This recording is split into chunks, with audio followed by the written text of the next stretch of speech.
Hey there. The United States is currently having a heated conversation about white supremacy and the influence it has on our domestic institutions.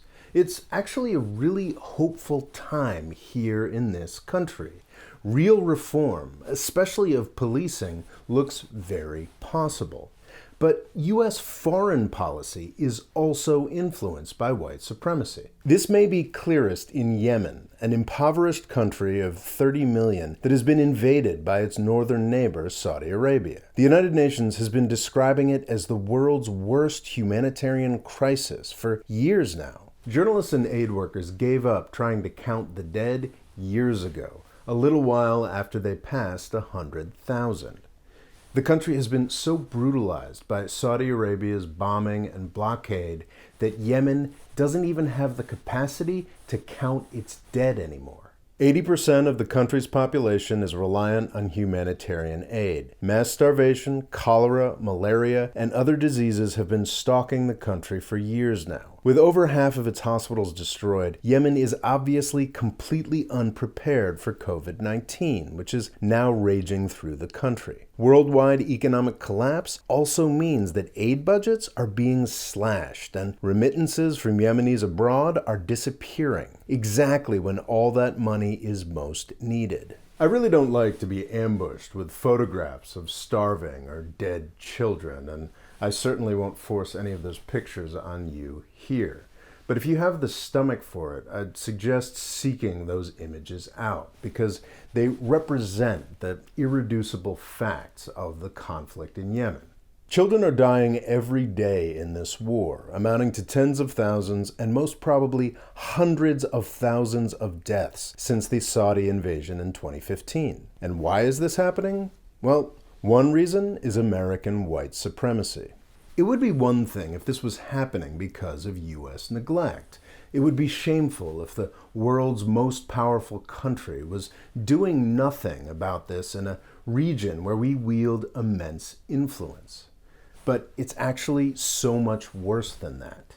The Saudi war on Yemen is completely reliant on the United States. We could stop this war at any time.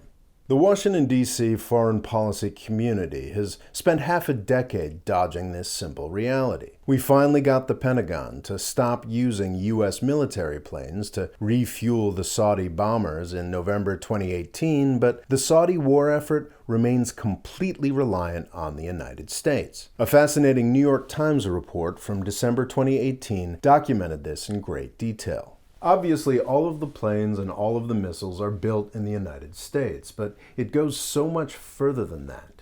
U.S. technicians maintain and repair the Saudi warplanes. They could not fly without us.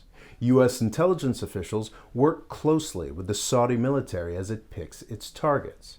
It's likely that the U.S. has full access to all the data from all of the Saudi missions, including the ones that destroy school buses and hospitals. We could stop this war tomorrow. This war is so disgusting that anybody who spends any time at all looking at it knows that it is wrong. Even the U.S. Congress, an institution that usually looks for any excuse it can to sell weapons to foreign countries, has voted against the war in Yemen multiple times. But it still goes on. Why? And why did it start in the first place? This nightmare was the creation of two U.S. presidents. For the Obama administration, 30 million Yemeni lives were a bargaining chip to make the Saudis feel better after the U.S. signed a nuclear deal with Iran in 2015. Once Obama saw the meat grinder he had created, he made some half-assed efforts to stop it. Efforts that Trump reversed as soon as he was in office. Saudi Arabia's well-documented purchase of the current U.S. president has kept the war going on ever since. As of June 2020, Trump has used his presidential veto of congressional legislation a total of 8 times. 4 of those vetoes, fully half of them, have been used to continue the war in Yemen or arms sales to Saudi Arabia and the UAE over the objection of Congress. Where is the broader outrage here? How has this been allowed to continue? Well, Yemeni lives just don't matter as much to Americans as perhaps European lives would. Yemeni lives didn't matter when Obama was using them as bargaining chips. Yemeni lives certainly don't matter to Trump or the U.S. defense contractors who are continuing the slaughter even after the U.S. Congress has admitted repeatedly that the war is evil. Nobody is canceling Raytheon or Boeing for their role in killing tens of thousands of Yemeni children. This is white supremacy too.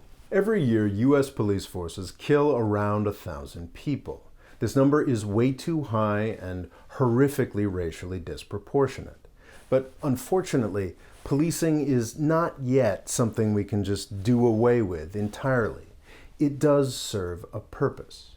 The tens of thousands of Yemeni lives that the United States ends every year are taken for no purpose at all.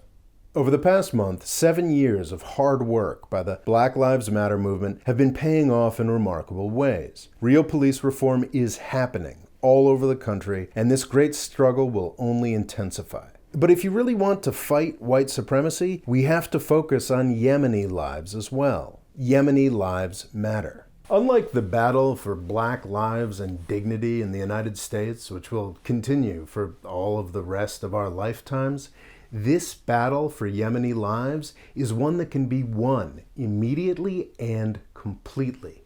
So join me, thousands of activists all over the world, and the majority of the U.S. Congress in saying Yemeni lives matter. We need to keep saying it and saying it more loudly until the U.S. participation in this savage war is done. Yemeni lives matter. Thanks for watching. Please subscribe and tune in next time when we will lay out the many ways that Saudi Arabia has lost the Yemeni War of Independence. Thank you.